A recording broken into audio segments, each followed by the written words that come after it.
Good morning, everybody. It's me. It's Sunday, December 3rd. My name is Teri Hunter. I'm an intuitive astrologer. Welcome to my YouTube channel. On Sunday mornings, what we do is we look at the transits ahead, and then we get advice for traversing the transits from the angels. So I'll be doing readings for each sign. This is based on whole sign Western astrology. When I'm talking about when I'm talking about a sign, I'm talking about your rising sign. So if you don't know your rising sign, please go to any one of the free birth calculators. You just need your time of birth and location to determine that information. This is also applicable to your moon sign. So if you're able to determine your rising sign, then you'll know your moon sign. Humans are emotional beings. They manifest on emotional body. So I think the moon is super important. And then we have the sun. And if you have 3 or more personal planets in any one sign or house, this indicates a focus that your soul has chosen for this lifetime. So I think this is super important. Good morning, Stephen. I'm so glad you enjoyed your trip to Denver. What we're going to do today is I want to make a couple of announcements before I start. First of all, I've already done a Mercury retrograde video. So please look at that because this is, I think, one of the most influential Mercury retrogrades since 2016. The retrograde will be over some very important parts of the galactic the Shapley cluster, and we're going to be going over the galactic center. So I think that's super important. So check out that Mercury retrograde video. This is an important time for downloading information, for connecting with your guides and your angels, for feeling a sense of connection with your oversoul that's going to sort of be like your North Star. So I think this is really powerful. The other thing I wanted to mention is, I don't know if any of you are Swifties out there, but I have fallen in love with Taylor Swift and Travis Kelce's romance. And I've done a little video on it, which made me really happy to do. And I predicted their wedding date. And I did that intuitively. So I'm going to go back and do another video showing you astrologically why I think astrology supports my prediction for this coming year for them. Anyway, so I got a little excited about that. So I hope you'll check out that video too. Good morning, small wildflowers. Good morning, Catherine. It's good to see you all in the room. So let's talk about what I think is the most significant transit of the week, which is Venus entering Scorpio. Venus will do that on the 4th. That's tomorrow. Venus is in detriment in Scorpio. And I think this is because she feels so vulnerable. She's unsure of things. There's that deep psychological imprint that's sitting under her inner knowing, maybe telling her that what she's endeavoring is giving up her power, or she's not really in alignment and she doesn't want to know it. And I think that's why there's this feeling of being uncomfortable. There's this feeling of being not at ease. And, being the lordess of Taurus, she wants something stable. She wants something that she can depend on. And when she's in Scorpio, there's a part of her that gets to really depend on her inner knowing rather than giving her power up to what she perceives is a sense of security. The 8th house of Scorpio is a really intense exchange between human energies. This is where the soul first really experiences death of the physical. This is where it experiences sexual power and control. It's where, the boogeyman lives in the Zodiac. And this is because I think oftentimes people who can perpetrate imbalance, they prey on the weak or the vulnerable. So I think this is important. So Venus moves at 0 degrees into Scorpio tomorrow, the 4th. This is based on Pacific time. And then she's starting her conjunction with the Shapley attractor. This is part of that Shapley cluster where we're experiencing this, the law of attraction quite a bit. It's this swirl in the solar system that brings things to us as we go over these points and we address what they offer us. And when we're on the Shapley attractor, this is about releasing false attachments. Venus, her sense of security.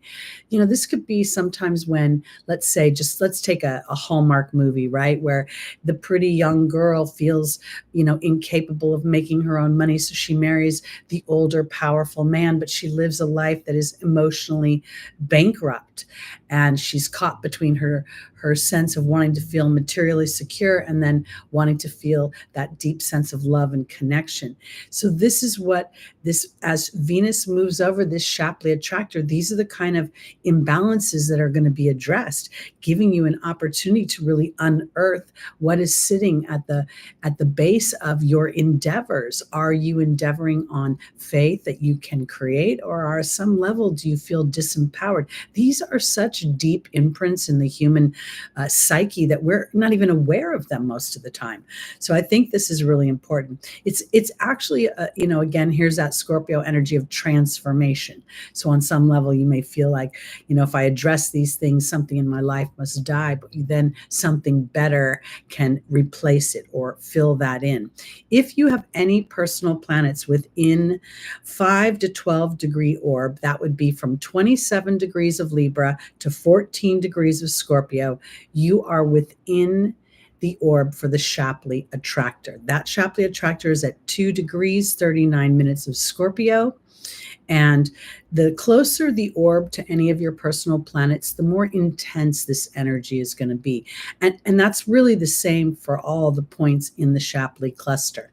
The closer an orb you have to one of your natal planets, especially those personal planets, the more intensely you're going to feel this. So I think this is really important. We also see Venus, when she's still at that 0 degrees, making a trine to Saturn in Pisces. And this is something I think you're going to feel most of the week, because Saturn's at 1 degree, and we're moving into this trine that is saying, where can you put structure? Where can you look at the history in your life, and where have your fears, your doubt, your trepidation?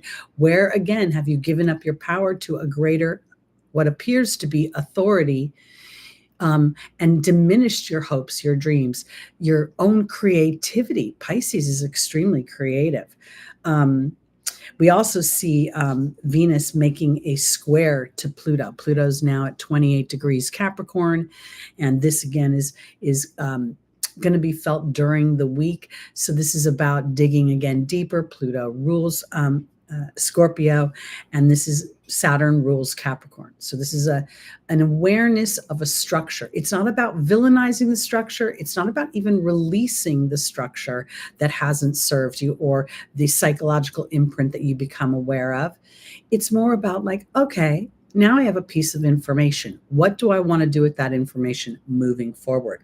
Venus is making a sextile to Mercury. Mercury's moving into Capricorn, moving through Capricorn. And this to me is giving an awareness. Again, we see this Capricorn Saturnian energy addressing our structures, our fears, where authority, government. This could even relate to your boss, where you've had people who have dominion over your life. I find it very interesting that Venus is in fall when she's in Virgo. Then she goes into her rulership of Libra, and then she goes into detriment. She garnishes a lot of information when she transits those houses. And I think this is really important, because when we look at Venus as a planet, she has no moons, and the moons represent our emotional body. So this can make her ravenous to feel emotionally connected. It can make her want to be seen for her talents and her skills in a way that up until now she hasn't experienced. We also see her going into a growing opposition with Jupiter. Jupiter is in Taurus. It is still retrograding. So as she moves into those, third, fourth, fifth, sixth degree of Scorpio, that opposition becomes more powerful. Now, most astrologers think that Venus and Jupiter have a pretty good relationship. There are some people that think they aren't really as copacetic as one would think. But in this opposition, I think it's all about Jupiter representing our beliefs. Where is our family history? Jupiter in Taurus, the history that shaped our self-confidence, our self-worth, our ability to trust that we have the skills to birth what we want in this life. So this is going to be exact on Friday and Saturday this week. And I think this is another opportunity to do that deep dive. If you guys choose to meditate during this time, I think it's super important. And again, I want to kind of have you check out that Mercury retrograde video, because I think, again, we're in 2023. This influence has not happened in this Mercury retrograde since 2016, 17, similar time of year, December into January. So really think this is a powerful time for an awareness to birth into our new year of 2024 as Pluto moves into Aquarius and offers us liberation. So I think that's super powerful. So let's now go into our readings. We're going to start, as always, with our Sagittarius. Happy birthday, all my Sagittariuses. Sagittarius sun, obviously. These are based on Sagittarius rising. Then we go to the moon. Again, Teri Hunter really believes she's an emotional being. She manifests on her emotional body. I am not a robot. I cannot always plug forward, no matter how much my mind wants me to, if my emotional body is not in alignment. So let's start. Sagittarius rising, moon, sun. And if you have a stellium in Sagittarius, you lucky person, your life should be super fun, and people probably think you're the greatest thing since sliced bread. But anyway, let's look and see what our first tarot card is for Sagittarius. Okay, here's the Five of Cups. Now, we're talking about Venus entering Scorpio this week. Scorpio would be your 12th house.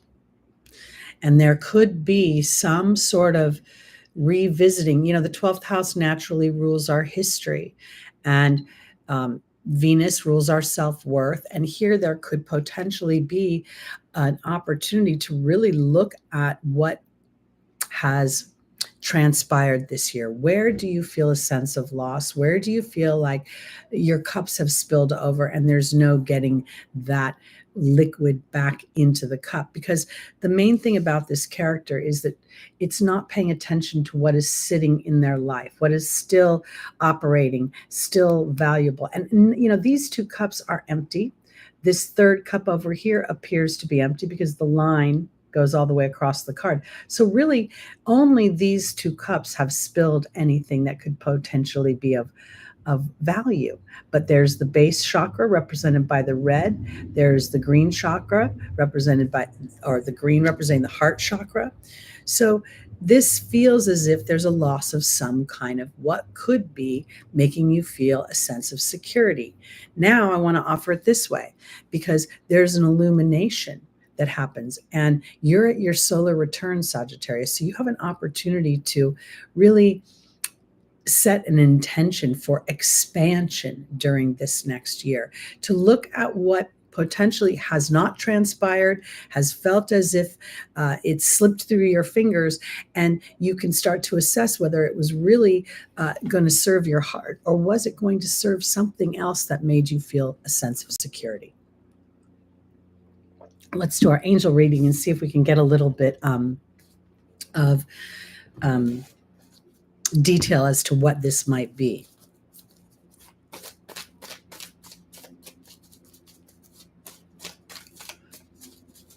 Excuse me.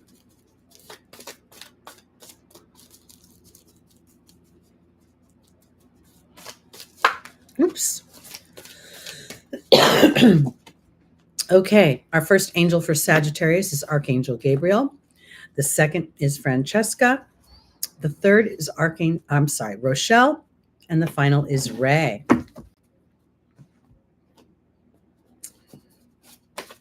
The Mercury retrograde 2016, 2017 was over the holiday season. And that was the last time I spent it with my family. Once 2017 hit, a lot of the underbelly of my relationship with some people exposed itself, and I haven't been around my family since. So I think that's very interesting, and I'm very, very intrigued about setting intentions for this coming year. All right, Archangel Gabriel, who's ruling communication, self-talk, how you are allowing yourself to align your thoughts, your words, your media saturation with what it is that you want to experience, because there's a certain amount of risk. And I think the risk is mental versus emotional. Then we have the Grail Knight joining Francesca. We have Rochelle being joined by the Hawk. And then we have Ray being joined by the Raven. So I feel for my Sagittarius is if something, I almost want to say, if something has not transpired, there could very well be something much better being teed up. Now, part of this story is you risking, again, aligning your thoughts, your words, your media saturation with what it is you want to experience. So when I get into fear or doubt, I align myself with Abraham, and I watch a lot of Abraham YouTube videos. They're mostly lectures, so I can do other things while I'm listening. And I feel like this really helps anchor me, because the Grail Knight, while it represents romance, it also represents illusion. And here we are talking about Venus going through this point where we're releasing false attachments at that Shapley attractor. So here, Francesca's saying, what do you visualize right now? Negativity blocks, so worry blocks, feeling sorry for yourself blocks. And the Grail Knight is really saying, what is most important to you? Because this card feels as if I've lost a sense of security. I don't know if I've lost love. I don't know if I had to lose my dreams, as much as whatever has toppled over could actually compel you to start to walk towards the bridge that allows you to cross the emotions that brings you to a new land. Because here's Rochelle offering Sagittarius, rising moon, sun, and stelliums an opportunity to follow your heart and to look for the signs and the omens, and also to use your natural tendency to see the big picture. I can't even tell you how many times in my life what felt like literally a devastating loss opened a door for such abundance. I moved to North Carolina in 2002. I came back in mid 2003. In the move home, I lost everything I own, every piece of clothing, every knickknack, everything but my cats and what I put in my suitcase when I got on the plane. That huge loss afforded me such a pissed off nature that I said to Spirit, I want to live in Laguna Beach. I want da da da da. I started to get over the top. And now I've been here 20 years because Ray is saying to Sagittarius, connect with the truth of your dreams. Connect with, on a deep level. This is a great time during this Mercury retrograde and during this Venus transit. Venus rules money. And honestly, money is a product of our self-worth. Everything that Venus rules boils down to how we feel about ourselves, our beauty, our skills, our sense of creation, our money. Because here the Raven is saying magic is afoot, and magic may be coming about because there is a divine disruption. And I wouldn't be surprised. I've seen it happen way too many times. The other thing this card represents is Mars in Scorpio. When we get to the 5, 6, and 7 of a suit, we're seeing it represent the fixed energy of that suit. So here, that's the Scorpio energy. So this is really a deep dive, again, into your emotional body. Okay, let's see. Well, maybe Scarred Owl, maybe something will transpire that will start to bring a sense of, I don't know if you're actually doing something beyond being on that long-term disability, but maybe there'll be something that happens for you that gives you a sense of being jazzed, having fun. All right, let's go on to our Capricorns, rising moon, sun, and stelliums. We have the 9 of Pentacles. This is the card, what I like to call her, the self-made woman. She has, in many ways, looked at the things that have caused her concern, and she's addressed them. You can see that by the bird of prey that's been tamed on her arm. We also see the snail, which to me is so Capricornian, because, and well, The 9, this is not a Capricorn energy. This is actually this is Virgo energy. But at the same time, this is Venus in Virgo. So this is where she's willing to take the time to do the process to create her own abundance, using her skills, using her abilities. And the one little challenge with this card, well, there's a lot of material abundance around her, she has a sense of isolation. So this can very much represent the Venus energy that feels as if I have to do things on my own. And we know that Venus is in fall in Virgo. She's not in the sexiest place. So, when it's in fall, there's a sense of feeling like not necessarily respected. And the female energy, the Venusian energy, has not been, really embraced throughout history as far as making material resources. So again, this can sort of support that feeling of, I got to do it on my own. So let's see where we're going with this, because there's money here. Absolutely money. Woo! And Capricorn likes money. We all like money.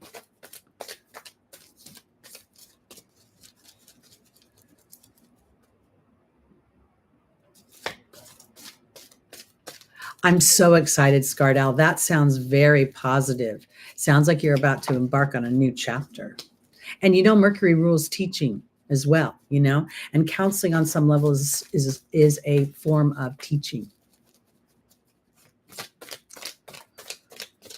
Okay, here we go.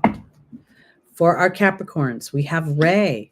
Again, Serena, the angel of abundance. Yay. Bethany, self-care in the angel's advice, and Archangel Michael asking you to have the courage to make the changes that support your dreams. When I was studying spirituality, it was always Archangel Michael was always the protector. And I never thought about being the protector of my dreams. I always kind of thought of it as the protector of my physical body. But what is the physical body without its dreams, without its hopes, without the carrot to move towards in life, Ray is being joined by Merlin, another card of alchemy. Oh my goodness, Capricorn. Trust is being joined. Serena's being joined by Trust. Bethany's being joined by the B card, and Archangel Michael is being joined by the Disruption card. Now, this is divine disruption, okay? I want to offer it this way. This makes a lot of sense. Capricorn is a bit of an enduring energy, working super hard, but this is the Virgo part of the earth energy. So now Merlin is saying that magic happens as you connect with spirit. And I want to offer it this way, because when you see Ray, you see your power, your solar plex chakra. You see it flanked by both a green and a blue stripe, your heart and your communication. So as you move forward, continuing to say to spirit what it is that and characteristics. When I'm endeavoring anything where I make money or resources, I enjoy it. I enjoy the people. I feel fulfillment. I feel purpose. I feel motivated. When you get into the details of like I go to work, I don't have to drive, those kind of things are a little bit of a weird resistant energy, because Serena is all about relaxing. So the resources that you want are coming. And then the Trust card is a 47, which reduces down to an 11. The 11 is the master number of thought. And how do we master our thoughts is by having a soft hand to the human imprint, the muscle that the brain is. You're never going to wipe out the noise. It lives there. It resides there. But this sort of quieting, turning the volume down on it is possible. Because for my Capricorns, the key is self-care. And this is about self-care, about, musing about things that you can't see with your eyes. Then we have the B card, because this B card represents luck and victory. And here we've watched Pluto go through your first house for, 15 years now.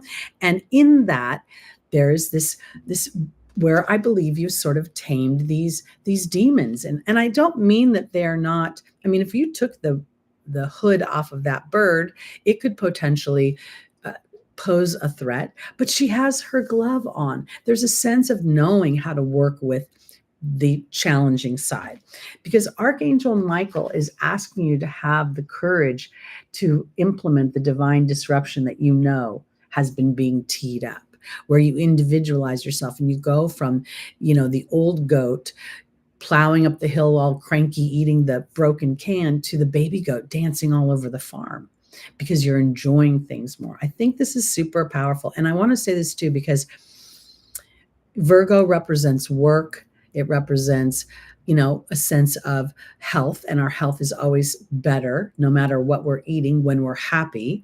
And it can represent our pets, but it also represents a little bit of a sense of being practical and dependable. And while that's great, I think implementing a little bit of that practicality and dependability towards yourself. It is practical for me to chase my dreams or to allow a bigger birth for them to come through, because when I'm happier, when I have more resources, I can then help those around me. So I think that's important. All right, let's go on to our Aquariuses, rising, moon, sun, and stelliums.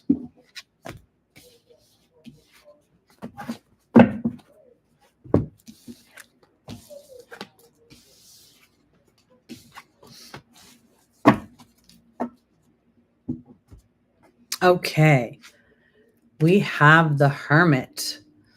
Now this is absolutely for me a Virgonian energy.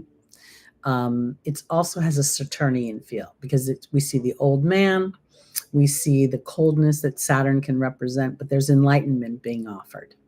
And so when I look at this feeling for my Aquariuses, we have Saturn co-rules you. First of all, we can say that, but Aquarius rules liberation. It rules unexpected things. There's a bit of a feeling, because it rules the nervous system, that it can be a little, when it's in its challenging energy, it can be a little reactionary. And I think this is an opportunity to actually kind of take a pause. Now let's talk about this Mercury retrograde coming up next week, and plug the video again, because I think this is the most powerful Mercury retrograde in almost 9 years, 7 years, something.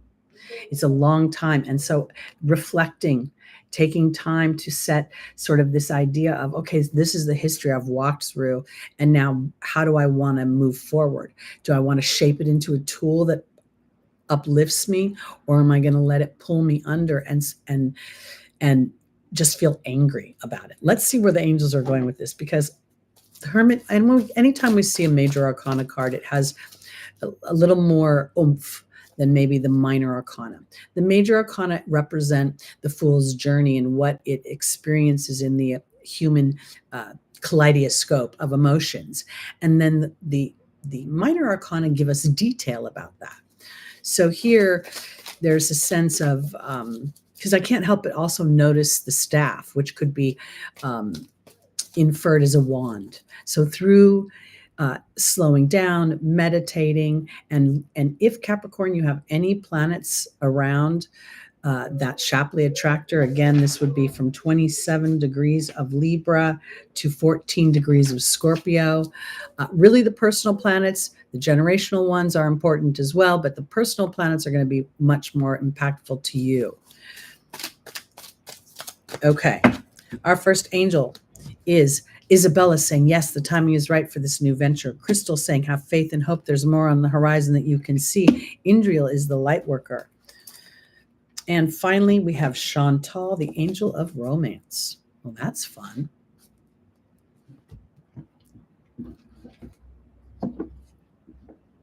Oh, thank you, Scarred Al. Okay, here we go. Hey, Jenny. I missed somebody up there I want to say hi to who joined the room. I was in the middle of something. I want to welcome everybody. Good to see you. Okay, here we go. This is, again, we're on Capricorn rising. Oh, Isabella is being joined by the protection card. Crystal's being joined by the horse. Indriel's being joined by the serpent. And Chantal is being joined by the ego. As I've done this work, there's many times when I have experienced things that initially I deemed negative. I'm like, why do I have to go around this mulberry bush again? Why do I have to feel this way again? Why do I have to experience this rejection again? And then I realized that part of walking through a disruption repeatedly gives me layers of my own evolution to be aware of. Like so I get to be different in the same situation, where before I might lose my cookies and yell at somebody. Now my awareness of who do I want to be allows me to display, not for other people, but for myself, who I want to be. I have an Aries rising and a Taurus moon. I'm dominated by a bull and a ram. Okay. I'm not a sheepish person. I don't come across as demure. It's a little annoying. I'd like to be sometimes, but I'm not hardwired that way. So Isabella is saying for Capricorn, here we go. Yes, the timing is right to believe that you're protected, to take this culmination of all the hard work that you have done, becoming aware, allowing structures to break down. And even if you didn't allow it and it happened sort of, against your will, your willingness to process it in a way that garnishes wisdom. Okay. This is something to be celebrated, because Crystal is saying, have faith and hope. There's something more on the horizon. And when I look at the horse, I feel as if there's a new emotional experience on the way. I feel as if we're on Aquarius. Yes. Did I say Capricorn? I'm talking about the Capricorn because of this energy here. Okay. This is the Saturn energy. We also have Virgo energy here. And we're going to put process in looking at our fears, looking at where we have held ourselves back, because you're being protected, Aquarius, as you're aware of your thoughts. And now you allow yourself the privilege of rewriting some of your beliefs. The fixed signs have the most difficult time shifting. That's why they're fixed. They're sandwiched between each quadrant. And while there's oftentimes a lot of, they could be quote unquote right, is being right really serve the experience you want to have? Because, here Spirit is saying you're a light worker. And I think this is an opportunity to start to integrate your knowledge, to integrate your the snake is a healing energy. It's a symbol for that. It's also an ancient symbol of, it's not I'm trying to think. It's a renewal symbol. That's the way I want to put it. And here, I think when I look at this final position, I think that Chantal is representing love. And then we have the ego here. And I don't know if I think this is necessarily negative, as much as you realize now that there are some people who may not embrace the shifting you've been doing, embrace the evolution you've been, or the new ideas you have. When I was in my 20s, I had friends. I was one pissed off young woman. A lot of story that I could say, this is why I'm a victim and this is why I'm a victim.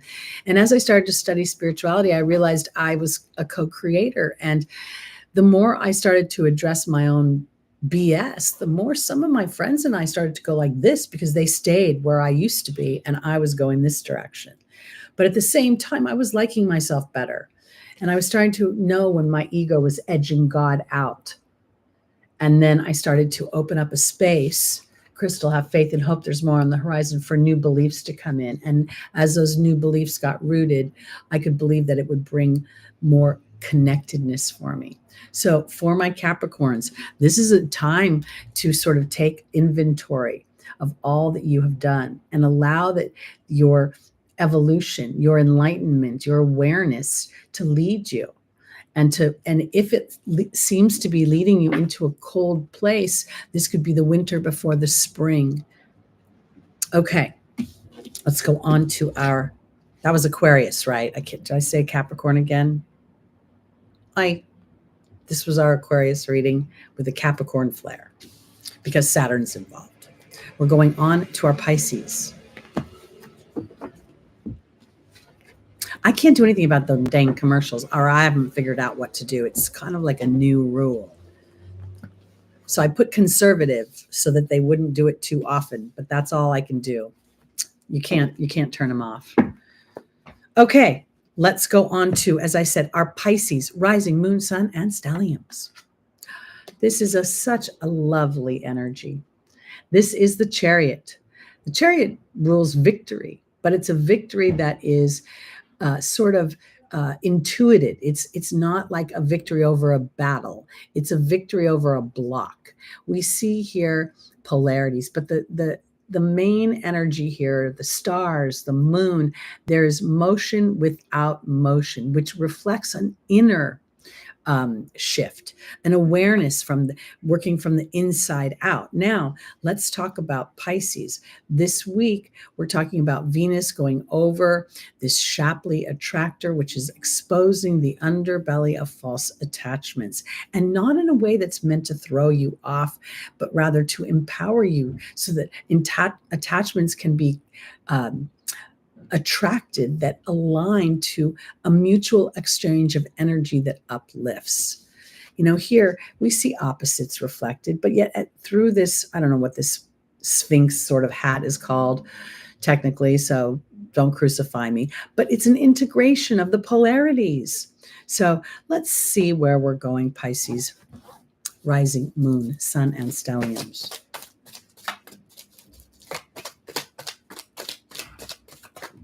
Because as Saturn is going through your first house, and Saturn's just at like 1 degree this week, I think, it's really, and anything that's opposing or squaring the Saturn energy, this is going to be important for you as well, because I've got an opposition coming up to Pluto. But to me, how I look at it is, the more I'm aware of what this is offering me, because Pluto rules Scorpio, we're going over this point that's asking me to look, where am I attached to something? It could be attached to my anger. And sometimes Teri can be a victim. Like, this always happens to me. I try to do the right thing. I help people out. Nobody ever cares about me. Nobody ever, and I can get into my story. So Saturn's and that Pluto opposition will be like, really? If you think thoughts are things, is this working for you? So this is why I want to say this.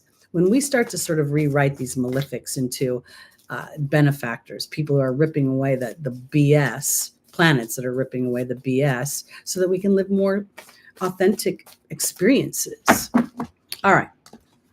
Our first angel for my Pisces is Maya, schooling and education. Then we have Ariel, new spiritual experiences. What does the chariot represent? The connection to the stars, to the skies, to your intuition, to your inner being. Here's Indriel, the light worker. And then we have Isaiah saying it's time to give birth to new ideas and new things. Now, Isaiah is a gestational energy where the angels are protecting you while something is being birthed. Maya is being joined by the frog, the releasing of emotional baggage. We have Ariel being joined by the burden card. We have Indriel being joined by the owl. And then we have Isaiah being joined by the butterfly. This very much feels like an emotional time for me. For Pisces. If Pisces has any planets that are in aspect to Venus in transit right now, so because they trine each other. So if you have planets like Venus in Pisces, it will trine Venus as she transits through Scorpio. Because this schooling and education card is not about, oh, you had a bad time, you're a bad person. It's more about how sometimes the disruption serves our divinity and how we can transform something. I fully believe that part of the reason why my clients come back to me repeatedly is because I've had so many dark experiences that I don't really judge. I'm not really judging. I mean, maybe when I'm walking on the street and people are driving like crazy and being weirdos, as Teri the human, I might be like, oh my God. But as Teri sitting at the table, I don't judge. I realize that experiences offer information, and information offers choices, and choices offer us an alignment to our dreams. Because this felt very much like I was learning how to transform my burdens, Pisces. I'm sort of having an awareness that whatever has been disruptive actually might be serving such a bigger picture to my victory than I realized before. Now, we have Indriel, the light worker, in the angel's advice, and we have the owl. And I really think this is where your divinity is revealing itself. Pisces is the energy that is really the most connected to who they were before they incarnated. There's this kind of weird feeling of being there and here. And if you've got enough planets in Pisces, that can be a real challenge. It could almost feel like you need to be weighted down to walk through the world. But here's an integration of something for you. There's something about you starting to claim and understand that whatever challenges you've had, it could be that empathetic, compassionate part of you that wanted to connect with somebody else. And now maybe not that you can't connect with them, but now this connection to a deeper part of yourself offers a beginning of a gestation period. We kind of see the butterfly is not the butterfly until it was the caterpillar that had to go through this decomposition, this burden. And through that, it became this winged creature that has so much more flow and flight. And then we see this being protected during this period of becoming the butterfly. So for my Pisces, as Saturn goes through your first house, be gentle with yourself.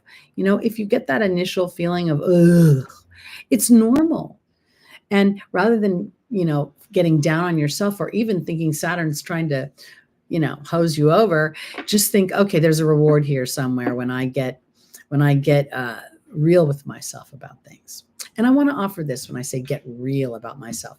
There are times when I do things and I'm like, I actually know as I'm doing it that I shouldn't do it. So last week I bought some onions, okay? I bought these marinated onions in a plastic container. I know onions absorb everything, but they were pickled. That's what they were. They were pickled. And I know I'm weirdo. I wanted to put them on my salad. And as I'm eating them, I get this feeling like, don't eat those. They're going to make you sick. And dang it, if 2 days later I did not have a little food poisoning, but I didn't listen. These are the weird subtleties that when you listen to those little things, they add up so you can start to listen to the big things. Okay, on to our Aries, rising moon, sun, and stelliums. For those who I know, yum. I got to keep my onions in glass, it's so important. Oh, thank you, Benefits Boss. You're so cool. Awesome. Okay, Scorpio is going to be coming up. It's going to be the last one because we started with Sagittarius. I tried to do the birthday month. Okay, we're going on to our Aries, rising moon, sun, and stelliums. Our tarot card for you this week is the 10 of Wands. Now, here's this Saturn theme again. We're seeing a lot of this Saturnian energy this week. And, I can't help but see how that makes sense with Pluto in those last degrees of Capricorn. Now, let me just say, I'm talking about Aries rising, okay? The Saturn energy is this burden, this feeling of having to work hard. And look at this guy's got his head down. He's holding these things in an awkward position. He's not looking where he's going. And all of this is sort of a little challenging. Now, when we're in the Wands, we're in the fire signs. The 2, 3, and 4 represent the cardinal energy of fire. 5, 6, and 7 represent the fixed energy of fire. And the 8, 9, and 10 represent the mutable energy of fire. So there's a Sagittarian attachment to this. So we're seeing a Saturn and Sagittarius together. So I feel like this gentleman is depicting an energy that's saying it's hard for me to believe about my expansion because I can't see it with my eyes. And pretty much the Sagittarius energy is saying maybe you should do those, hold those wands in a new way. Okay, again, Aries. I use the tarot and the astrology and I mix them together. So that's why if I'm driving, if you come in halfway, you're thinking, where is she? What's she talking about? All right, Aries, your first angel is Caressa. You're coming to the end of a life cycle. New happiness awaits you. There's victory ahead. Oh, I can't wait for victory this week, you guys. Oh, I can't wait to tell you that I'm victorious over the boogeyman. Then we have Vanessa. Continue to have faith, Aries. And then we have Bridget, looking deeper into a situation. I'm telling you, Aries, the stars have been supporting you becoming a peaceful warrior. This is not about putting your sword down. It's about knowing when to pull it out. I always, I'm an old woman and I love being an older woman. And I used to watch this show called Kung Fu with Keith Carradine, I think. Might have been David Carradine, but anyways, one of those Carradine brothers. And he was always like, he would go into a town and because he wasn't a big guy, the big bully cowboys would come and try to beat him up, right? And then he would always come out of nowhere and kick their kick their ass. So I feel like this is sort of like that same idea for my Aries, where you're learning how to not just be a hothead, not live in resentment, not live in that fiery place that feels out of control. Caressa is being joined by the partnership card. Omega is being joined by the focus card. Vanessa's being joined by the risk card, and Bridget's being joined by the restriction card. Okay, so I want to offer it this way because Caressa being at the end of a life cycle, that new happiness awaits you, and the partnership card, that could be a literal partnership. We see the South Node going through Libra, which is your 7th house. So there might be something going on there. But if it is, it has to do with, I believe, some sort of burden. And this feels like a burden of work. I don't know how else to say it. Saturn is work. It could be a burden of fears. But there, with the partnership card, I almost feel like this might be, are you taking on the lion's share of things, or are you going off by yourself and doing things? How are you creating balance? Because this balance to this feeling of being overburdened, carrying the weight on your shoulders, but are you doing this to yourself because you're looking at things in a hard way? I have to move the story forward. Mars always wants to move the story forward. And I believe that Mars has moved into I don't want to say that. Mars is in Capricorn, I think, at this time. I've been doing 2024 videos, so I might have messed up. But Mars is about to move into exaltation because as we see Omega, there's victory, and stay focused. Don't get stuck on timing of things. Don't allow your impatience to shift your focus into something that isn't working. Because I think that what's been happening is that Aries has been learning how to use their Martian energy in a more Saturnian way, which is why you're exalted in Capricorn. Because as you are strategic, you plan, you don't show all your cards, you don't let people see the hothead in you. Then when you come back to get your victory, which is coming, there's the faith card. Right now, you've got to risk being, the universe is doing something for you. And that might be why this is so hard for you. If we think about the 10 is Sagittarian, the 10 of Wands, the 8, 9, and 10 are the mutable energy of the fire signs. So it may be tough because you're having to wait, and you're holding on to this idea, because Bridget's saying look deeper into the situation, and that restriction card also has a Saturnian feel to me. So I think that Aries has been going through a period of time of learning how to take inspired action and then sit back and let the universe do its thing, and then take the next inspired action. Sometimes in the Aries energy, you can just want to be like, I just want this over with right now. I don't want to wait. I want to know what's going to happen. I want my victory, and I want to move on. And sometimes that victory is not as sweet when it's happens too quickly, or it happens because you were aggressive. So, all right. Okay, here we go. Mars is still in Sagittarius. Okay, it should be moving into Capricorn in no time. And there it will be in a really good energy. All right. On to our Taurus, rising, moon, sun, and stelliums. Oh, look at the lovely Leo energy we have here. This is the sun. All good things happen in the sun.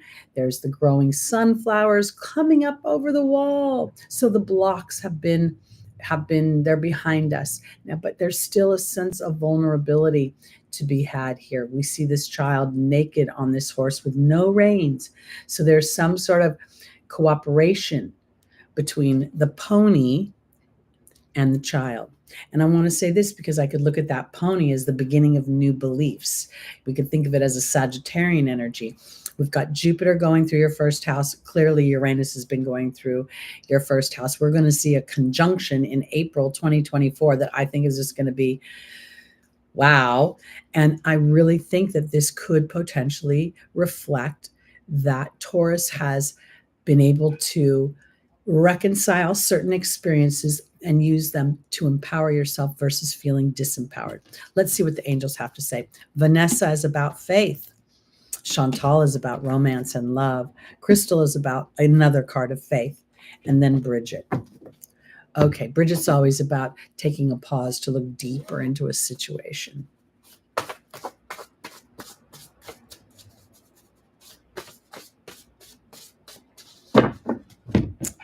Vanessa is being joined by the Grail Knight. Ooh, another card of romance, also a card of illusion. We have the Frog joining Chantal. Crystal's being joined by the Water Fairy. And Bridget is being joined by the Joy card.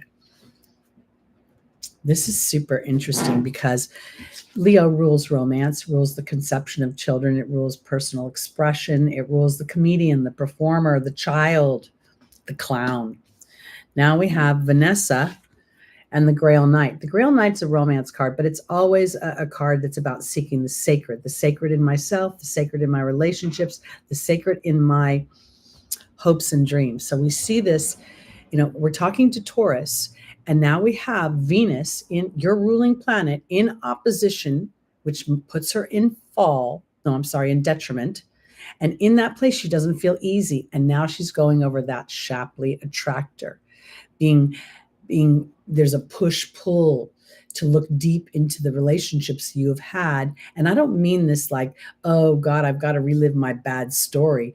It's where that story is still affecting you, where that story is anchoring you into an experience of doubt, trepidation, not feeling worthy in some way, or having this feeling that if you do find what you're looking for, that it will just be a repeat of where you've been.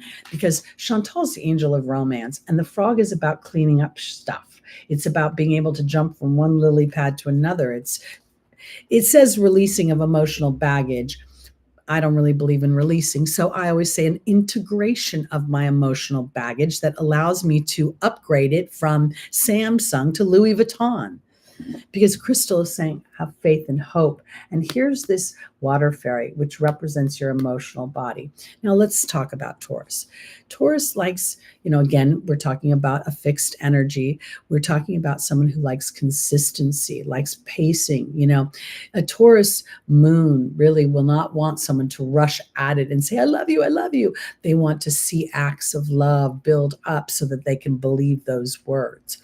Because in the final position, this is Bridget asking you to look deeper into what brings you joy. And the joy is a 37, which reduces down to a 10. The Water Fairy is a 28, which reduces down to a 10. And I feel as if this energy right now, this week, is about more. It doesn't feel like this is like, oh, love's coming to me. It feels like I'm having epiphanies, revelations, integrations about how I want to be loved, how I have historically required being loved, and am I now standing in open reception that there is an alignment on its way. I think I fell in love with Taylor Swift's romance with Travis because she's had a million romances. I didn't even know who Joe Alwyn was. I had to look this whole thing up because when I see Travis, I'm like, oh my God, look at this chivalrous man. Look at this man who says, I want to know this woman and I'm going to go out of my way to make that happen. Let me hold her hand and make her feel protected. If Taurus doesn't want that kind of energy, I don't know who does. So I think this is sort of having faith and maybe even using these outside media relationships that you find inspiring to help you hold, an alignment for that. Because I think something favorable is starting to grow for you. You've got Jupiter moving through your first house, expansion, wealth, connection, yum, yum. Okay, on to our Geminis, rising moon, sun, and stelliums.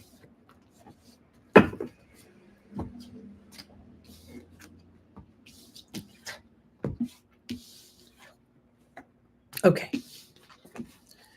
here we go. Ooh, the 9 of Cups, Jupiter in Pisces. That is what this means in astrology. Jupiter is the co-ruler of Pisces, the ancient ruler of Pisces. This is a card of self-satisfaction. This is really, to me, an energy where this character has lined up his cups. He's ready to receive. When I see that blue curtain on the table, I feel like I know what I need to do to align, to keep my thoughts, my beliefs, my verbiage, all where I want to go. And now I feel like I have a sense of satisfaction. And when I see this red cap on top of his head, there's an alignment between my base chakra, my fight or flight chakra, my survival chakra, and my brain, and how I'm aware that my brain is imprinted with certain thoughts. And then as I see, oh, there's an imprint for Teri would be like, love ya, gotta go. That was my dad. Never had time to stick around anywhere. Always on the move. Had to be on the golf course, had to be with his friends drinking, had to play games, had to do this, but never had time for me. So that's the story I have. But when I have an awareness of it, I don't need to feel icky about it. I can feel empowered by my transformation, my expansion of my beliefs. Okay, Gemini, here we go. Our first angel is Ariel. The second is Celeste. Oh, I've been thinking, Gemini, something's shifted in your work environment. I've been thinking that for a while. If I remember correctly, Pisces is your 10th house, career. Archangel Uriel's in the angel's advice. And then Sonia is there's people watching over you right now during a shift of some kind. And I think the shift is interior, and then it'll go into the exterior. Remember, we're talking about our verbiage here, that connection between our base chakra and our higher self, our third eye. Okay, Ariel's being joined by the stag. Celeste is being joined by the owl. Uriel's being joined by the earth fairy. And Sonia is being joined by the butterfly. Well, this is super interesting because the Ariel is all about your connection to the other side.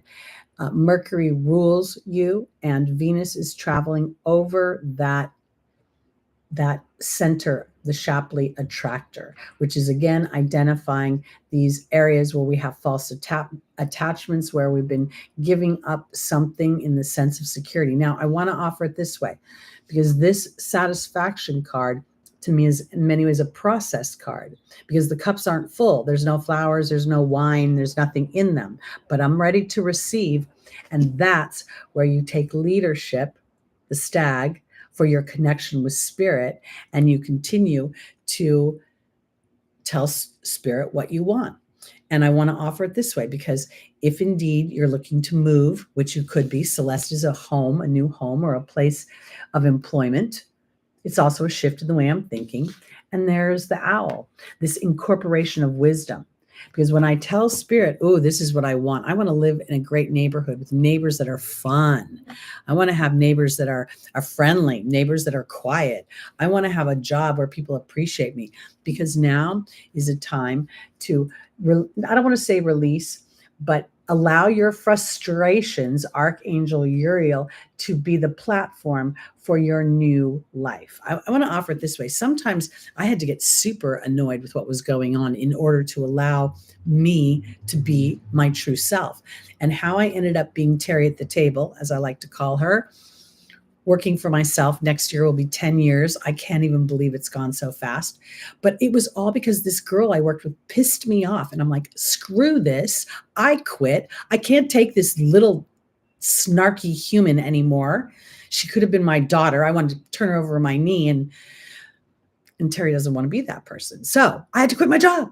And when I quit my job, I said to Spirit, if I'm meant to do this work, then you're going to start bringing me the people. You're going to start bringing me the resources, and I'm going to sit in reception of that. Hello, Sonia, your team, and there's the butterfly. This can't be easy for Gemini, because Gemini is mercurial. Gemini is going to consider both sides, going to think about it, going to muse about it, going to consider what kind of information is out there. And this is a time when I think it's really more about, all right, Spirit, I know whatever's going on there, out there is out there, but let me explain to you what I want. And I'm going to sit ready to receive, and I'll take the next inspired action. And I want to offer this too, because your ruling planet, when it goes retrograde, For some reason, this retrograde almost feels like it's good news to me. Like something pops, you know, something that's been stagnant has an opportunity for a release. If it's been constipated, it gets to move forward. That's what I feel like. It's very exciting. Put your intentions out there. All right, let's go on to our Cancer, rising, moon, sun, and stelliums.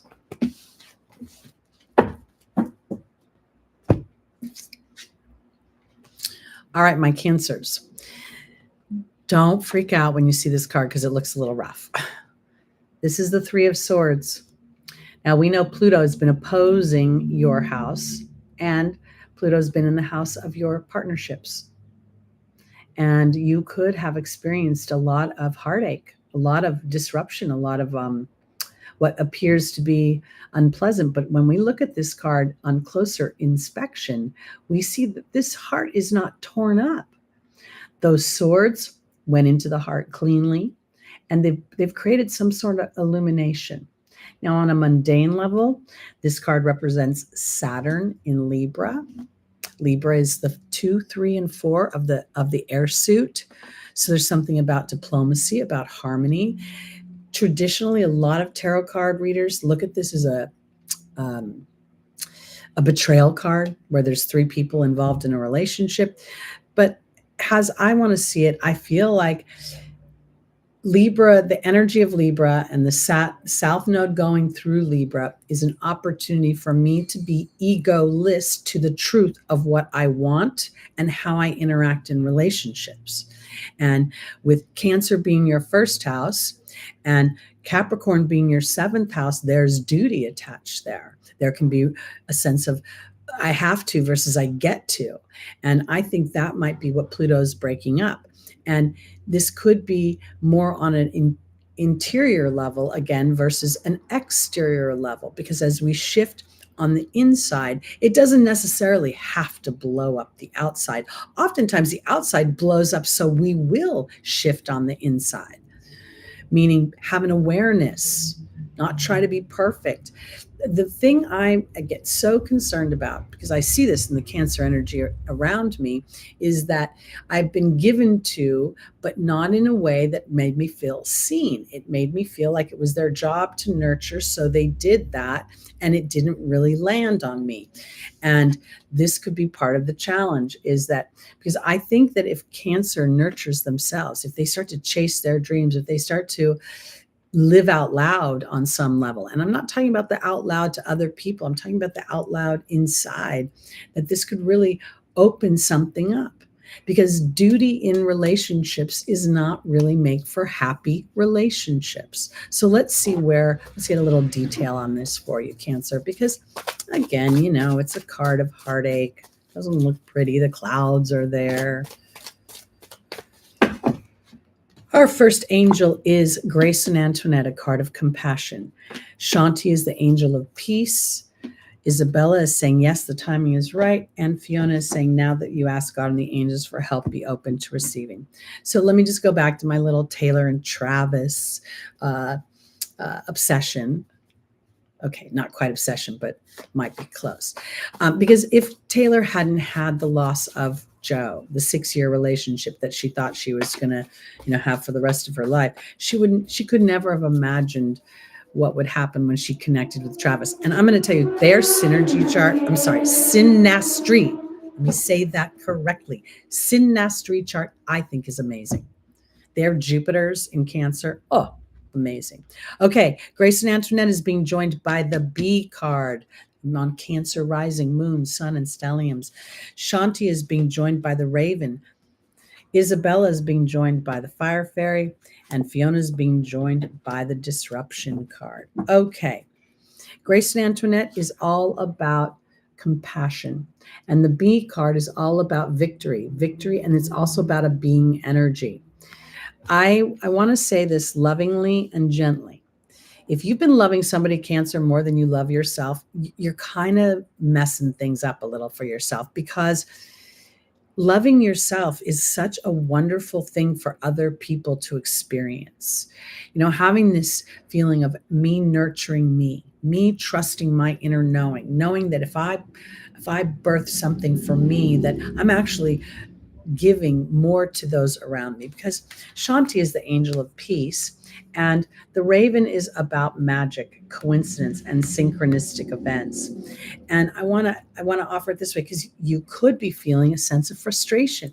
Maybe part of you has been working on your being energy, been aligned, and nothing appears to be moving in the outside world, and you fear heartache or heartbreak. Oh, here it's going to happen again.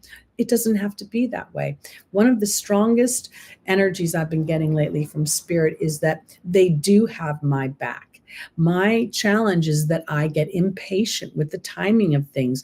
And so I'm learning how to shift my focus into other areas while spirit goes and does something else. Because Isabella is saying, yes, the timing is right for this new venture. And then a happy outcome follows your positive expectation. The fire fairy is about being positive. The fire fairy is about being optimistic.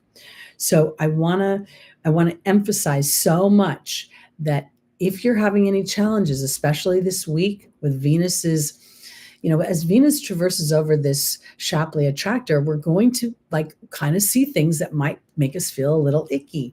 Like, oh, I didn't know I was still attached to that thought, or I didn't know I was still giving up my power over here, or I didn't know I still had fears there. And as you do that, you can start to realize that any disruptions you've been experiencing are because God and the angels are here and they have your back. And if you're about to make a choice that would appear to be happy, but it wouldn't be happy, or it wouldn't be to your deeper truth or your deeper connection, then if there is a disruption, and I'm going to tell you, this kind of feels a little bit like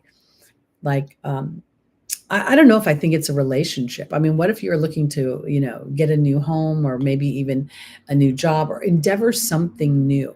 And let me say this, if for some reason you've been trying to have children, this isn't indicated in this spread, but let's just throw it out there, and you haven't conceived yet, this is not about freaking out about that. And maybe you've had a series of losses, but the timing will be perfect. Remember this, you're not bringing a baby into the world, you're bringing a soul into the world, and their natal chart is an indication of their intention for this lifetime. So sometimes when all the planets are in a challenging place, you might not want to exactly have that be your roadmap. Might be easier when Jupiter's moved into, I'm sorry, Jupiter. I meant to say Pluto moved into Aquarius. So be gentle with yourself this week. There's an illumination to be had. All right. On to our Leos, rising moon, sun, and stelliums. I get it. Awareness, walking around with your eyes closed feels a little dangerous. Feels like you can come up and get me at any time. I don't see you coming. I'd rather be more aware than that. Okay, here we have the Ace of Pentacles. I always look at this as that little, I feel like the secret garden. There's my dreams. I just have to get to walk down that path. And this is the beginning of the infusion of the earth energy. So when we see any ace, it's like this whoosh of energy within that suit. And this is going to bring and birth something into the material. Let's see where we're going.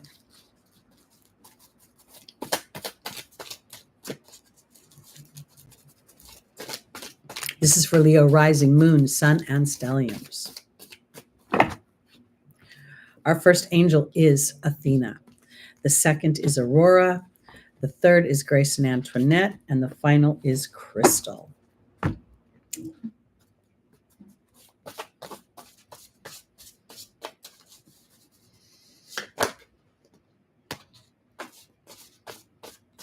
Oop.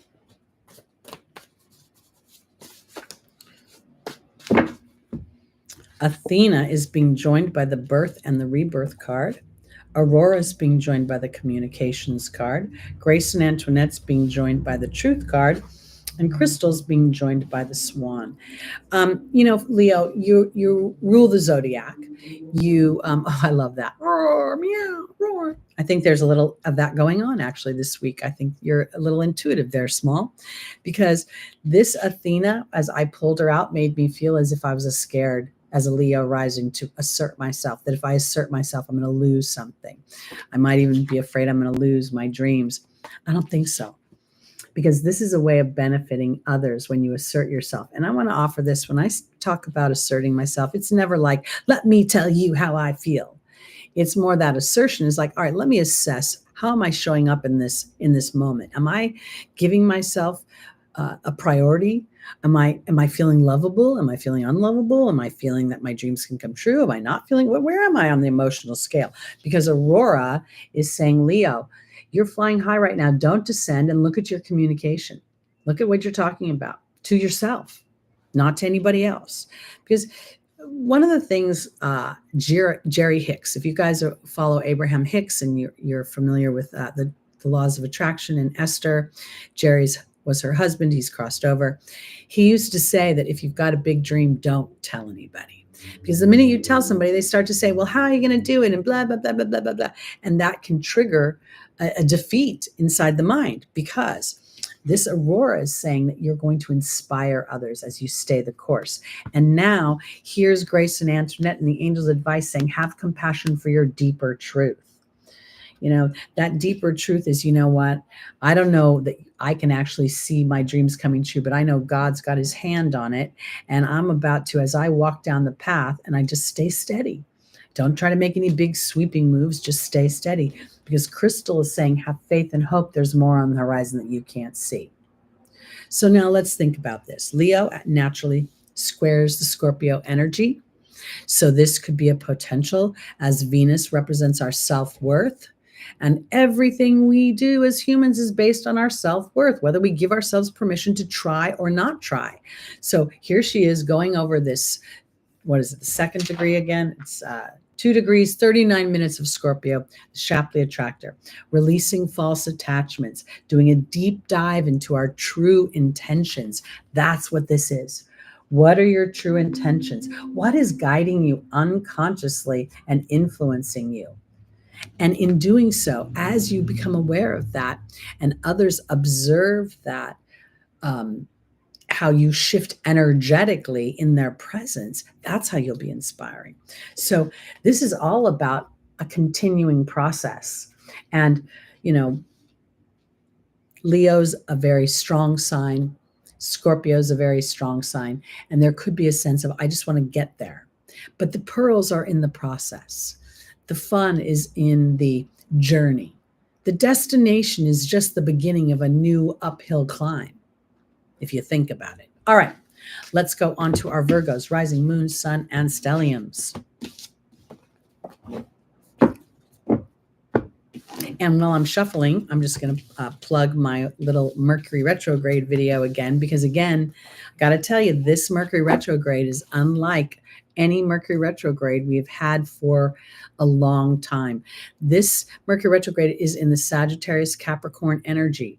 We haven't experienced that since 2016, 2017, and it's at the same time of year, obviously, because it's Capricorn and Sagittarius, but that's our belief system and our structure. So I think this is super important. Pay attention to that video and be sure to like, subscribe, and do all that other good stuff.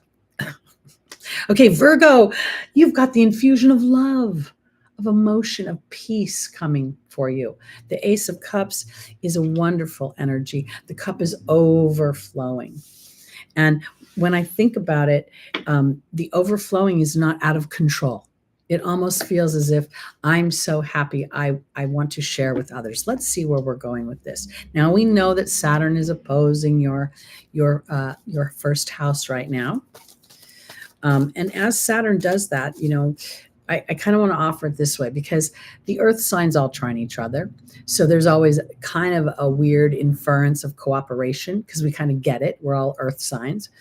And yet Saturn going through Pisces, your 7th house, I think might be an illumination of how you interact in your partnerships, not about the partnership outside of yourself. You know, are you imagining your cup overflowing, or are you inadvertently in that Virgonian energy that, you know, I've got to work hard, I've got to do the right thing, I've got to show up in the human structure that is expected of me, Saturn. Let's see. Okay, Layla is about spending time in nature, talking to God and the angels about your desires. Archangel Uriel is about frustration and unforgiveness. Isabella is saying, yes, the timing is right. And Shanti is the angel of peace.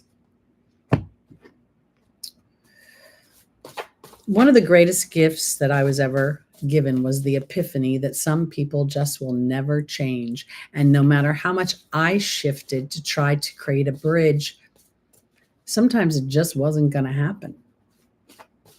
And so now it became this sort of, I kind of came up with this saying, if I'm going to be the hero in my life, maybe I've got to be the villain in yours.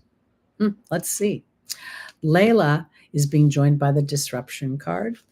Archangel Uriel is being joined by the love card. Isabella is being joined by the queen. And Shanti's being joined by the protection card. I want to offer this to my my Virgos. You could very much have a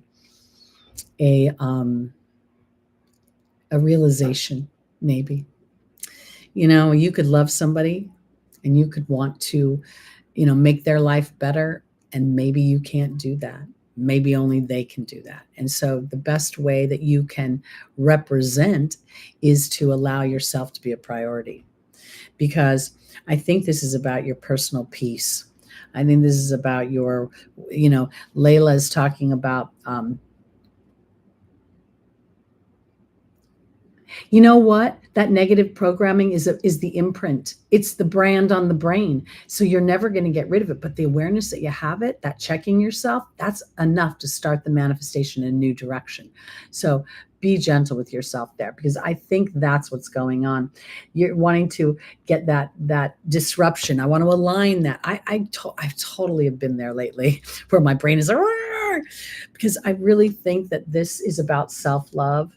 And that we're natural. It's natural to feel frustration. It's natural to feel a sense of anger is part of the emotions. Everything has its purpose.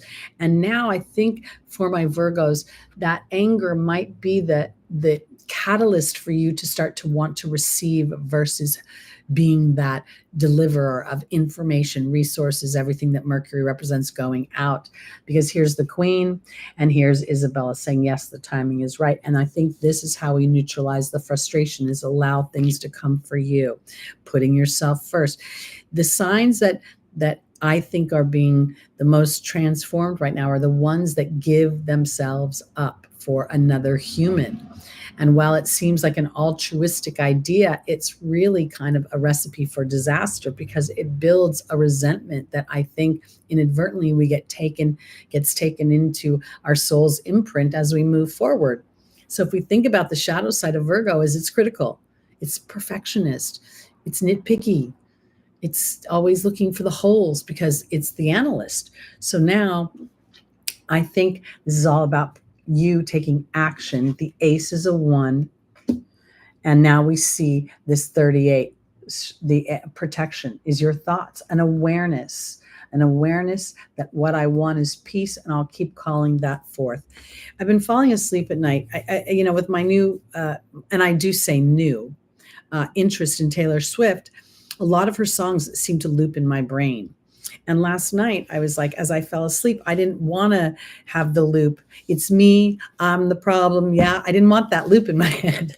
So I used the lyric. I shifted the lyric to I'm happy is me. And I kind of put it to the beat of whatever that little riff was. So just a little awareness and a little shift will take you a long way. Spirit isn't looking for you to go leaps and bounds, because Spirit understands everything is a journey, and Virgo is journeying to discover their innocence within the process and to allow for that. Okay, on to our Libras. Libras, you got the lovers. This is the Gemini energy. One of the things I really resonated with me when I was learning the tarot as a young woman was that our life, our choice of partner is the trajectory of our life. You marry a preacher, you're going to live a religious life. You marry an alcoholic, you're going to chase that down for your life. So here, this is about choice and about vulnerability. We see the characters are naked. I don't know why I can't get it straight. We also see Archangel Gabriel holding space over this couple. So let's see where we're going with that. Everybody's open in this. The characters both have their arms open, as does Archangel Gabriel. Venus is your ruling planet. Now let me just again kind of reiterate what I said earlier. Venus is in fall in Virgo. It's where she feels like I got to work for everybody else. And, it's where I can't wear short skirts or clickety clackety shoes, and my lipstick can't be too bright because it's just not acceptable. You have to be presentable for the outside world. Then Venus goes into her lordship, her lordship, her domicile, where she gets to enjoy the feelings of partnership.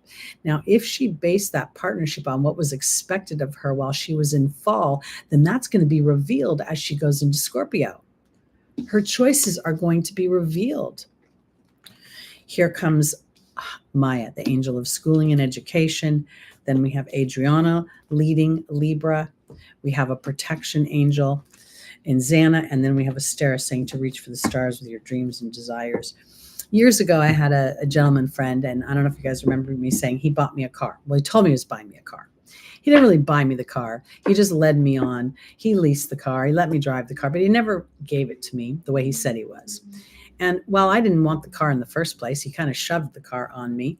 I didn't like it because everybody around me said, who cares how he treats you? Just take the car and run. I don't think this is a Libra energy. I think Libra is very much invested in how they're treated. So I think this is an important, because here's this Gemini energy of using Mercury's retrograde to review how I've been making my choices so that I can stand in alliance with what I want to experience at the highest vibration. Because Libra, you're absolutely getting an education in your fears. And I want to offer it this way. Pluto squaring Libra. My Mars is at 27 degrees of Libra. So I've been feeling that square. It's also, my Mars is conjunct that Shapley attractor. So where have been my false attachments to my anger, Mars? Now, I'm not saying that you guys have Mars, but if you have any personal planets besides your sun, your moon, your rising in Libra, check that out, because you could inadvertently be giving up your power because you're afraid in some way. Adriana is being joined by the cat, independence and healthy boundaries. The South Node and the North Node are in the Libra Aries axis, encouraging the Libra energy not to give up themselves, but to stretch for an independent energy and expression to be proud of. Xana is being joined by the perception card, and Astera is being joined by the king. And here, I don't think that's really male energy, although this king could very much be Libra energy. I think this is things pertaining to universal law and trusting a certain sense of, as I make the choices that put me in a energy of alliance with my dreams, and I'm vulnerable to them.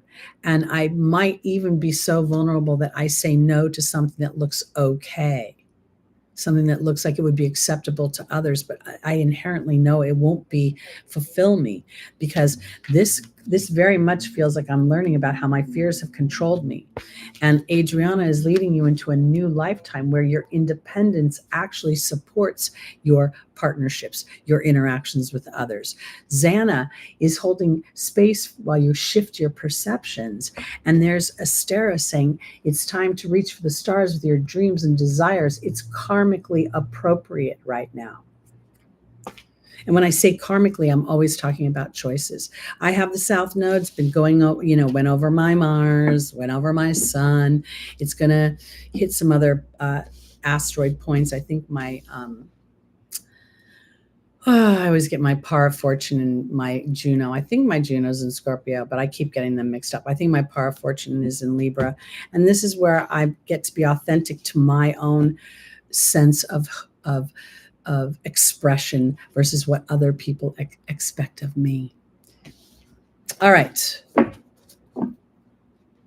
Yeah, I know how you feel, small wildflowers. I often feel like I'm talking to myself. And I usually am. And then I pretend my dog is listening. Okay, our final sign for the day. And I've gotten this done in record time. I can't believe it. I'm so proud of myself. Here we go. For our Scorpios. Speaking of my dog, how are you doing down there, Buzz? We have this beautiful energy of Mars in Capricorn. Now, Scorpio, if your sun is anywhere near 2 degrees, what did we say? Up to 14 degrees of Scorpio, you are part of this energy. You've somehow incarnated with your personal planet wanting to dig deep into your own psychology. And I think this Mars in Capricorn is being brave about the structures that have held your fears in place, have held, sometimes we express fear through dominance. We will dominate a situation because we think if we can control it, we can mitigate any sort of blind sides. But that's not always true. Sometimes when we're overly trying to control a situation, we actually draw forth that which we fear because we've got too much focus on it. This is also a card that offers a contract between two people, or three people, actually. This is our team of people who are hiring this apprentice or this master. We don't really know which. I assume it's a master, to create something for them. So I think this is the opportunity for my Scorpios, is to kind of look at creating, I almost want to say, a team with myself and with my heavenly team, to look at the deeper levels of how I manifest things. Let's see where we're going. Because Mars is again exalted in the Capricorn energy. So this is where you're a welcomed guest. And I want to offer it this way, because this could be about, because I'll look and see with the angels, but if this is an actual job, then if the job seems a little bit like you're not sure your skills are what other people are perceiving them to be, then maybe this is about knowing that you have the inner makeup characteristics intrinsically to handle it. Let's see. First angel is Grace and Antoinette. Second angel is the Patience card. Third is Adriana, leading you to the answers to your dreams. And Aurora is saying you're flying high right now, don't descend. We have Grace and Antoinette being joined by the cat. We have the Patience card being joined by the Birth and the Rebirth card. Adriana is being joined by the Truth card. And Aurora is being joined by the Swan. I'm going to say this. I think for my Scorpios, there might be an opportunity in your work life to create something where your expertise is being appreciated. And I want to offer it this way because it definitely feels like you're going through a process of integrating that within yourself. Grace and Antoinette is about compassion, and the cat is about 9 lives. It's also about independence. Scorpio, I don't worry about your independence. And on some level, I'm not even too worried about your healthy boundaries, but I think this is compassion for a new version of yourself, where you're birthing something, where you're using your expertise. Now, I have my Mercury in Scorpio, and this makes me predisposed to see a deep psychology within people. I don't know how I do it, but I do it, and I do it well. And I'm proud of it because it also helps me make my choices, because something is going on where you're learning about yourself and you're birthing a new version of yourself. And this energy of having Venus, the planet of self-worth, of money, and Venus rules the money I make for myself. She rules that in Taurus. So now I'm starting to think that maybe this has something to do with birthing yourself in the work environment in a new incarnation, where you're trusting this deep part of yourself that knows something that has no certificate, no MBA, NBA, DBA, whatever you want to call it, attached to it. Because Adriana is leading you to the answers to your prayers, and there's the truth. And I think that deeper truth represents some sort of expertise or skills that comes from an intuitive place. Aurora is saying you're flying high right now, don't descend, that you will soon inspire others. And then we have the Swan, the transformational Swan, going from the ugly duckling to the Swan, trusting your intuitive gifts. I think there's the potential that, now let's say you're a Scorpio that has a day job and you're wanting to birth something on your own, on some platform, some internet, you've got an idea, you want to open an Etsy, I don't care what it is. Giving yourself an opportunity to let that sort of roll out in a patient way, where you're taking it systematically. Again, you're ruled by Mars, so there's a potential of wanting to move quickly. But here, this is Mars in a favorable, exalted energy of Capricorn, where I take my time to build the structure in my intuitive, in my emotional body, that then I start to birth into the material world. So I think this is super powerful. This is a big ending to the year, where a lot of these retrograde planets will start to station. and give us an opportunity to set up the structure emotionally and mentally for going into 2024 and beyond, and to represent the potentials of what happens when you align yourself to your truest desires and you stay focused on them. Okay, that's it for me for today. I will be back next week on Sunday morning, live at 11 a.m. Oh, we got a new person. Hey, Kazi108.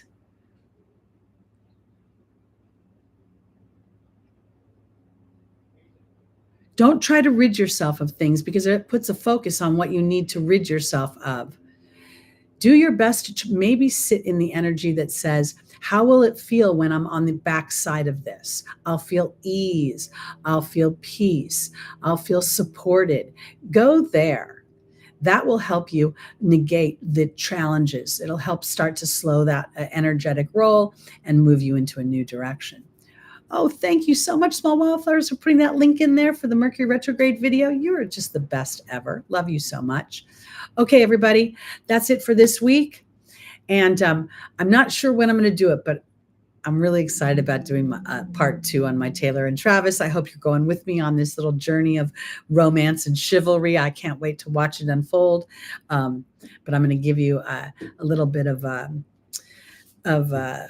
show you astrologically how I came to my conclusions, because I didn't, as I said, I didn't look at the astrology when I made the prediction about the date, and I feel like it supports it. Okay. Well, thank you so much, my little, my beautiful small wildflowers. I'll call you little flowers. Sending lots of love to everybody. Have a wonderful week, and I will see you next Sunday at 11 a.m. Peace out.